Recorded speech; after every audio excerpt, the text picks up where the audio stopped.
नमस्कार। इतिहास में ना स्वर्ण युग या गोल्डन एज की बात अक्सर सुनने को मिलती है। मतलब एक ऐसा दौर जब आर्ट, साइंस, इकोनॉमी सब कुछ अपने पीक पर हो। और भारत में जब भी स्वर्ण युग का जिक्र होता है तो एक नाम सबसे पहले आता है, सम्राट चंद्रगुप्त द्वितीय, जिन्हें हम सब विक्रमादित्य के नाम से जानते हैं। तो सवाल यही है कि आखिर एक स्वर्णयुग बनता कैसे है? क्या ये सिर्फ एक महान राजा का करिश्मा होता है या इसके पीछे और भी बहुत कुछ है? चलिए मिलकर इस सवाल का जवाब ढूंढते हैं और इसके लिए हमें चंद्रगुप्त विक्रमादित्य के शासनकाल को समझना होगा। तो आइए इस शानदार कहानी में थोड़ा और गहरा उतरते हैं। कहानी की शुरुआत होती है एक बहुत ही शक्तिशाली साम्राज्य से, गुप्त साम्राज्य। चंद्रगुप्त द्वितीय जो थे वो महान विजेता समुद्रगुप्त के बेटे थे, तो जाहिर है उन्हें अपने पिता से एक बहुत बड़ा साम्राज्य विरासत में मिला था। लेकिन उन्होंने सिर्फ उस विरासत को संभाला नहीं, बल्कि उसे एक बिल्कुल नई ऊंचाई पर पहुंचा दिया। उनका शासनकाल लगभग 380 ईस्वी से 415 ईस्वी तक चला। अब सोचने वाली बात है, सिर्फ 35 इयर्स। लेकिन ये वो 35 इयर्स थे जिन्होंने भारतीय इतिहास का रुख ही मोड़ दिया। ये विस्तार और समृद्धि का एक ऐसा दौर था जिसकी मिसालें आज तक दी जाती है।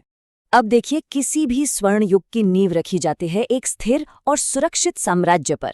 विक्रमादित्य ये बात बहुत अच्छे से जानते थे, इसीलिए उन्होंने अपनी सीमाओं को महफूज करने और बढ़ाने के लिए एक डबल स्ट्रैटेजी अपनाई। एक तरफ ताकत और दूसरी तरफ कूटनीतिक विवाह संबंध। उनकी सबसे बड़ी मिलिट्री अचीवमेंट्स में से एक थी पश्चिम भारत के शक शासकों पर एक जबरदस्त जीत। उन्होंने शक शासक रुद्र सिंह तृतीय को हराकर एक ऐसी दुश्मनी खत्म की जो सदियों से चली आ रही थी। इस जीत का नतीजा सिर्फ जमीन पर कब्जा नहीं था, नहीं, इसका असली फायदा तो था आर्थिक। मालवा, गुजरात और सौराष्ट्र जैसे बहुत ही जरूरी इलाके अब गुप्त साम्राज्य का हिस्सा बन चुके थे। और गुजरात के हाथ लगने का सीधा मतलब था समंदर के रास्ते पूरी दुनिया से व्यापार के दरवाजे खोल देना। इस एक जीत ने समझिए सब कुछ बदल दिया। पश्चिमी समुद्री रास्तों पर गुप्तों का कंट्रोल हो गया, जिससे इंटरनेशनल ट्रेड और कॉमर्स में जबरदस्त उछाल आया। और सबसे बड़ी बात, साम्राज्य की जो पश्चिमी सीमाएं थीं वो हमेशा हमेशा के लिए सुरक्षित हो गईं। लेकिन विक्रमादित्य सिर्फ एक वॉरियर नहीं थे, वो एक बहुत ही चतुर रणनीतिकार भी थे। उन्होंने अपनी बेटी का विवाह उस वक्त के शक्तिशाली वाकाटक वंश के राजा रुद्रसेन द्वितीय से करवाया। इससे हुआ ये कि दक्षिण में उन्हें एक मजबूत साथी मिल गया और राजनीतिक स्थिरता भी पक्की हो गई। तो साम्राज्य तो बना लिया, अब उसे अच्छे से चलाना अगली चुनौती थी। विक्रमादित्य के शासन ने एक ऐसी शांति और समृद्धि पैदा की जिसने फिर आगे चलकर संस्कृति को फलने फूलने का पूरा मौका दिया। उन्होंने अपने इतने बड़े साम्राज्य को चलाने के लिए दो बड़े एडमिनिस्ट्रेटिव सेंटर बनाए। एक तो थी पारंपरिक राजधानी पाटलिपुत्र और दूसरी थी उज्जैन, जो पश्चिमी प्रांतों और व्यापार के लिहाज से एक बहुत ही जरूरी सेंटर बन चुकी थी। उस युग की आर्थिक समृद्धि का सबसे बड़ा सबूत सोने के सिक्के, इन्हें दीनार कहा जाता था। और ये जो बेहतरीन क्वालिटी के सोने के सिक्के चारों तरफ चल रहे थे, ये इस बात का साफ इशारा था कि इकोनॉमी कितनी ज्यादा मजबूत थी। अच्छा, हमें इस दौर के बारे में सिर्फ भारतीय सोर्स से ही पता नहीं चलता। एक चीनी यात्री थे फाहियान, जो उनके शासनकाल में भारत आए थे। उन्होंने अपने लेखों में लिखा कि लोग बहुत खुशहाल थे और अपराध तो ना के बराबर थे। अब ये एक बाहरी व्यक्ति की गवाही है जो उस समय के अच्छे शासन को कन्फर्म करती है। अब देखिए, जब साम्राज्य में शांति हो, पैसा हो, तो फिर कला और ज्ञान तो अपने शिखर पर पहुंचेंगे ही। विक्रमादित्य के शासनकाल को स्वर्ण युग कहने का जो सबसे बड़ा कारण है वो यही कल्चरल एक्सप्लोजन था। और इस कल्चरल डेवलपमेंट के सेंटर में थे नवरत्न, यानी 9 असाधारण विद्वानों, कलाकारों और वैज्ञानिकों का एक समूह, जो राजा विक्रमादित्य के दरबार की शान थे। कह सकते हैं कि उस समय के सबसे बेहतरीन दिमागों का ये एक जमावड़ा था।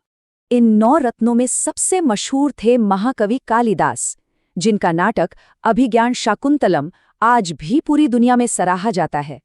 दूसरे थे वराह मिहिर, एक शानदार खगोल शास्त्री और ज्योतिषी जिन्होंने तारों और ग्रहों की चाल पर बहुत गहरा अध्ययन किया। और इनके जैसे ही 7 और महारथी अपने अपने फील्ड के मास्टर थे। मतलब ये एक ऐसा दौर था जहां कला और विज्ञान दोनों एक साथ पैरेलल में आगे बढ़ रहे थे। एक तरफ संस्कृत साहित्य नई ऊंचाइयों पर था, तो दूसरी तरफ एस्ट्रोनॉमी में बड़ी बड़ी खोजें हो रही थीं। अजंता जैसी जगहों पर कला और वास्तुकला को भी शाही संरक्षण मिल रहा था। तो आखिर विक्रमादित्य की विरासत है क्या, और एक स्वर्ण युग की रेसिपी क्या है? चलिए अब उन सभी चीजों को एक साथ जोड़कर देखते हैं जिन्होंने इस युग को इतना महान बनाया। तो ये है वो रेसिपी, एक स्वर्ण युग की, जिसे विक्रमादित्य ने साबित कर दिखाया। ये एक चेन रिएक्शन की तरह है, समझिए। सबसे पहले सैन्य ताकत, जिससे सुरक्षा आती है। सुरक्षा से कुशल शासन मुमकिन होता है। कुशल शासन से आती है आर्थिक स्थिरता। और जब लोगों का पेट भरा हो और मन शांत, तभी तो कला और विज्ञान को फलने फूलने का सही माहौल मिलता है। उनके जो टाइटल्स थे वो भी उनकी महानता को दिखाते हैं, जैसे विक्रमादित्य, जिसका मतलब है पराक्रम का सूर्य, ये उनकी शाही शक्ति को दिखाता है, और परम भागवत, जो उनकी निजी भक्ति को दर्शाता है। विक्रमादित्य की कहानी हमें एक बहुत ही जबरदस्त ब्लूप्रिंट देती है कि महानता कैसे हासिल की जाती है, और ये हमें एक बहुत ही दिलचस्प सवाल के साथ छोड़ जाती है। क्या सैन्य शक्ति, अच्छा शासन, आर्थिक समृद्धि और सांस्कृतिक संरक्षण के यही सिद्धांत आज के मॉडर्न जमाने में भी एक स्वर्ण युग बना सकते हैं? सोचने वाली बात है ना?